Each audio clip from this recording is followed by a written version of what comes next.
이사야서 강의 28번째 시간입니다. 봉독해 드린 본문의 말씀을 가지고 진짜 성공 이런 제목으로 은혜를 나누고자 합니다. 지난 주에는 마지막 날에 복받을 자에 대해서 말씀을 드렸는데, 신앙의 경주자가 경주를 마칠 때 하나님의 위로가 있고 보상이 있습니다. 우리가 마지막 날에 하나님의 상을 얻기 위해서는 날마다 여호와께 돌아오는 자들이 돼야 되고, 깨어 있어야 되고, 겸손하게 사랑을 실천해야 된다. 북이스라엘의 모습을 통해서 교훈을 주셨습니다. 주셨던 말씀들을 항상 기억하면서 이 말씀이 우리의 삶의 능력이 되어 마지막까지 신앙의 경주에 이르는 자들이 되시기를 다시 한번 주님의 이름으로 간절히 바랍니다. 오늘은 성공에 대한 주제로 함께 은혜를 나누게 될 터인데, 우리가 성공하면 세상 사람들은 세상의 기준으로 성공과 실패를 결정을 합니다. 돈을 많이 벌으면 성공했고, 권세를 얻으면 성공했고, 건강하면 성공했다. 좋은 대학 들어가면 성공하고, 좋은 직장 얻게 되면 성공했다. 그러나 성경은 세상의 것이 진짜 성공이 아님을 우리에게 말씀해 주고 있죠. 마태복음 16장 26절입니다. 함께 봅니다. 사람이 만일 온 천하를 얻고도 제 목숨을 잃으면 무엇이 유익하리요? 사람이 무엇을 주고 제 목숨을 바꾸겠느냐? 사람이 만일 온 천하를 얻고도, 이 말씀은 우리가 노력해서 이 땅에서는 천하를, 즉 돈도 벌 수 있고 권세도 가질 수 있다라고 하는 사실을 성경도 인정하고 있다는 거죠. 제 목숨을 잃으면이란 신적 수동태로 하나님께서 그 목숨을 가져가시면 이런 뜻입니다. 아무리 돈이 많고 권세가 있다 할지라도 하나님이 목숨을 가져가시면, 그러니까 우리의 목숨은 하나님에게 달려 있잖아요. 하나님이 가져가시면 누구도 거부할 수가 없습니다. 따라서 목숨을 잃어버리면 무엇이 유익하겠느냐? 즉 온 천하를 얻는 것이 진짜 복이 아니다라고 하는 사실을 우리에게 말씀해 주고 있는 거죠. 어리석은 부자의 이야기를 성경은 증언하고 있습니다. 하나님께서 그 해에 풍년을 갖게 했습니다. 그랬더니 이 부자는 그 수확된 곡식을 바라보며 창고를 더 크게 짓고 그 창고에 가득 곡식을 쌓아놓고 하는 말이, 내가 이제 이 창고에 곡식이 가득하니 내가 평생 먹을 것을 준비했으니 먹고 마시자. 그랬더니 주님께서 이렇게 말씀하셨죠. 누가복음 12장 20절 함께 봅니다. 하나님은 이르시되 어리석은 자여, 오늘 밤에 내 영혼을 도로 찾으리니 그러면 내 준비한 것이 누구의 것이 되겠느냐? 열심히 노력해서 땀 흘려서 수고한 모든 곡식들이 오늘 밤에 죽는다고 하면 그게 누구의 것이 되겠습니까? 이 세상의 것은 영원한 것이 하나도 없습니다.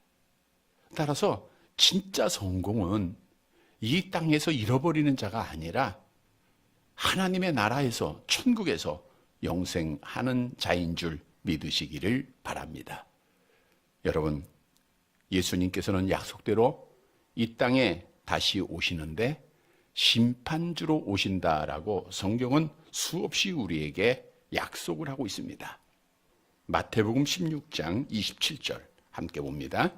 인자가 아버지의 영광으로 그 천사들과 함께 오리니 그때에 각 사람의 행한 대로 갚으리라. 심판주로 오셔서 각 사람의 행위대로 갚아주시겠다는 거예요. 전도서 12장 14절에도 같은 내용이죠.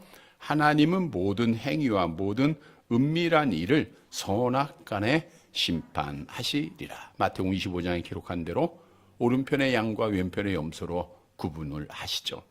오른편에 있는 양들에게 하나님께서 예비하신 영원한 복을 주시고 왼편에 있는 자들에게는 영원한 저주의 지옥불에 던지십니다. 여러분, 이것이 우리에게 앞으로 있을 일이고 우리는 이 말씀을 믿고 지금까지 달려오고 있습니다. 그러면 우리가 신앙의 관점에서 과연 누가 진짜 복을 받은 자인가?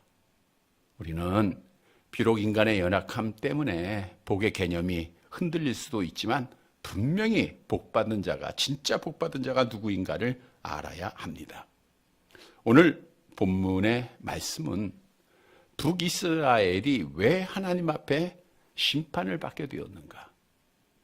왜 그들은 정말 하나님 앞에 택한 백성임에도 실패한 자가 되었는가? 그 이유를 말씀해 주고 있습니다. 따라서 북이스라엘이 실패한 그 경험은 우리에게 성공할 수 있는 길을 교훈해 주고 있는 거예요.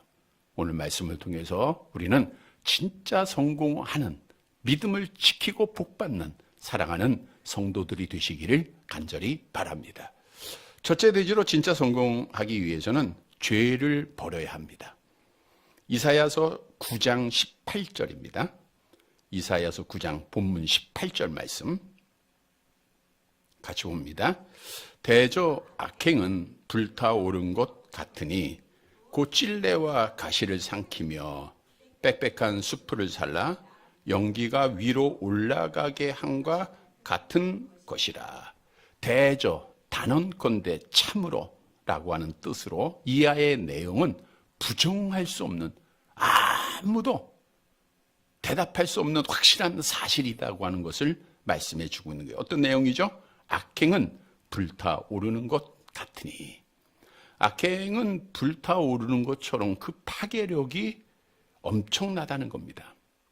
한번 번지기 시작한 불은 작은 관목을 태우고 주변의 나무에 번져 순식간에 온 숲을 다 태워버릴 정도로 파괴적이죠. 우리가 얼마 전에 LA에서 불이 났을 때 얼마나 값비싼 집들이 한순간에 젖더미가 됐습니까? 우리나라도 가끔 이렇게 건조기에 강원도에서 불이 나서 산이 완전히 없어지는 그런 모습들을 우리가 많이 보고 있지 않습니까? 이 같은 비유적인 표현은 이스라엘 백성들의 특히 지도자의 그 죄악이 점점 그 불이, 죄악의 불이 퍼져가지고 이스라엘 전체를 태워버렸다는 것은 이스라엘 전체가 죄악을 행하는, 하나님 앞에 범죄한 백성들이 되었다라고 하는 사실을 말씀해주고 있습니다. 악행이라고 하는 것은 하나님의 뜻을 알면서도 고의적으로 그 뜻에 거역하는 악질적인 죄악입니다. 이렇게 죄악은 작게 시작하지만 나중에 엄청나게 정말 삽시간에 온 몸, 온 생활, 온 가정, 온 나라를 다 태우게 된다는 거예요. 연기가 위로 올라가게 함과 같을 것이라. 이것은 화염이 숲을 다 태워버리고 재만 남은 상태에서 연기가 모락모락 일어나는 시각적 의미를 말씀해주고 있는 건데, 결국 죄악을 행함으로 그 죄악이 온 나라에 뒤덮였을 때 어떻게 된대요? 결국에는 다 태워져서 연기만 모락모락 올라가게 될 것이다. 완전히 처참하게 하나님 앞에 심판받게 될 것이다 라고 말씀해주고 있는 거예요. 다시 말하면 이 말씀은 북이스라엘이 처음에는 작게 시작한 그 죄악이지만 그 죄악이 온 나라에 다 퍼져서 결국은 그 죄악으로 인해서 다 태워지고 하나님 앞에 사라지고 처참하게 심판을 받았다라고 하는 사실입니다.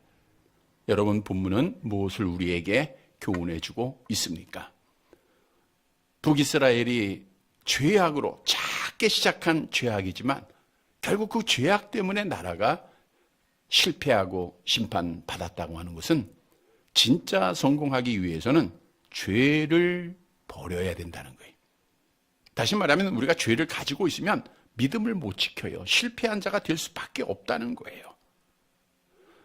북이스라엘이 정말 없었을 때, 힘들었을 때는 하나님을 의지하고 하나님 잘 섬겨요. 그러다가 잘 살고 편안하게 되니까 결국 하나님께서 주신 은혜와 복을 잊고 이들이 죄악을 행한 거죠. 오늘날 우리와 같습니다.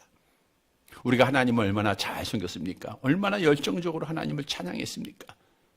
그런데 이제는 편안하니까 교회에 있는 시간보다 집에 있는 시간이 많고, 이제는 안전하니까 성경보다는 세상 것을 우리가 더 많이 바라보게 되죠.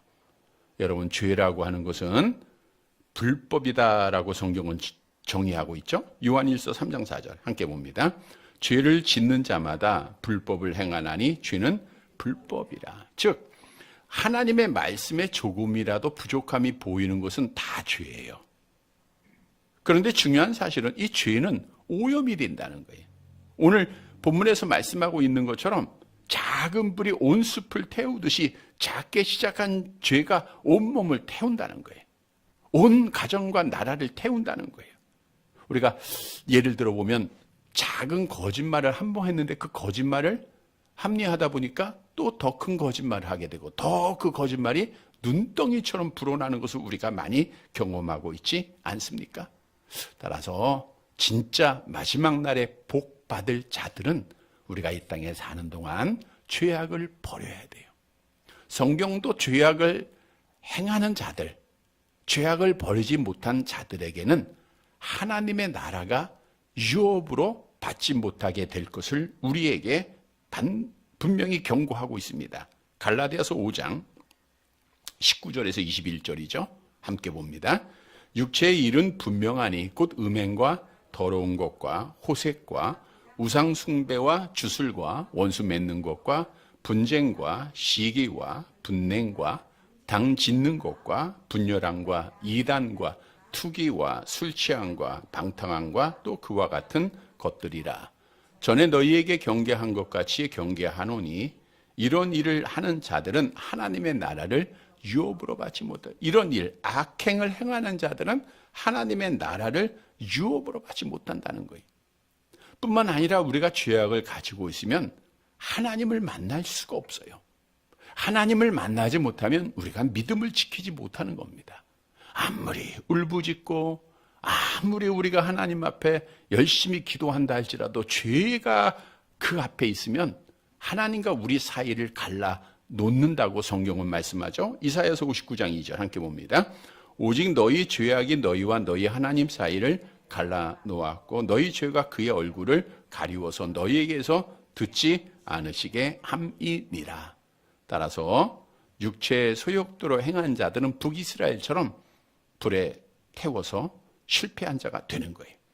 그런데 중요한 사실은 우리가 그리스도 안에서 새로운 피조물이 되었다 할지라도 말씀드린 대로 우리 안에는 뭐가 남아있어요?